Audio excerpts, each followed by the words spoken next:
Deadly Voices. Kaya, Yama everyone.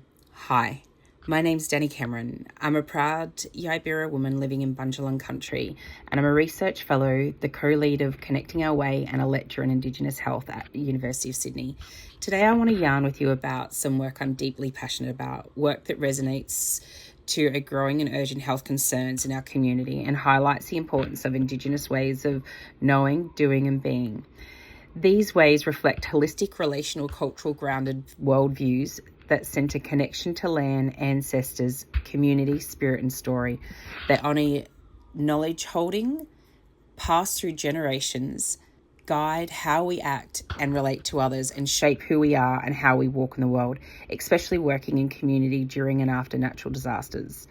When I first moved to the Northern Rivers, I saw firsthand the limited services, the reduced access to supports, and the rising levels of mental health distress across our region, from mild to acute. What I witnessed and saw was a call for action, for connection, and for cultural grounded community-led responses.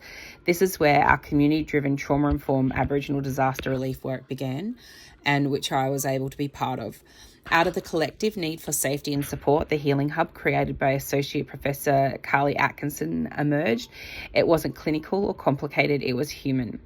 It centred grounding, cultural trauma-informed practice, and the power of simply showing up for one another, deeply embedded in the work teachings of Auntie Judy Atkinson. Alongside this, incredible leaders stepped forward. Naomi Moran, the Curry Mail team, ensuring families had food, clothing, relocation support and connection to elders and knowledge holders. Dave Edwards and the Wellmob Learning team delivered virtual and vital online wellbeing resources and training. Associate Professor Veronica Matthews expanded the work around climate change, caring for country and the understanding of long-term impacts of devastation in regional and rural areas. From the foundations, weaving circles began to grow. Weaving has been carried through our communities for generations, but during this time it became something even more. It became a way of reweaving our stories of strength, identity and belonging when everything else around us felt broken. Young and old sat together, weaving not only just baskets, but stories of hope. Over time, the Healing Hub, these circles became places where people connected, self-organised, listened deeply and rebuilt. And as one of our great trauma-informed heroes actually tells us, Mila Madrona actually reminds us, we live storied lives. We are born into stories. And when we learned to weave our stories, began weaving us back together, healing our relationships with each other, with country and with ourselves. So building on these foundations, I was successful in securing a funding which supported the delivery of Aboriginal mental health first aid free to our community. So more than 250 people have now completed this training, strengthening a peer-based network and growing local capacity, confidence and cares from within.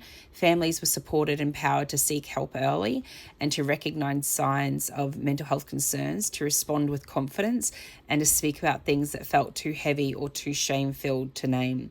The training emphasised early intervention, reduced stigma and strengthening community connection, ensuring support reached people across urban regions and remote areas. These sessions created a resonant structure for storytelling, lifting spirits, restoring hope, and threading new intergenerational stories of home, identity, and family post-devastation.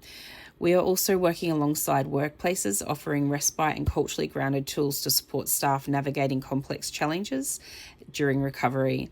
This is why I do the work, because as a community and because who we are all here to weave together our culture, our stories, our strengths. We create spaces where healing becomes possible and where our community can rise again stronger and more connected than ever. Thank you so much. It was deadly to yarn with you all today.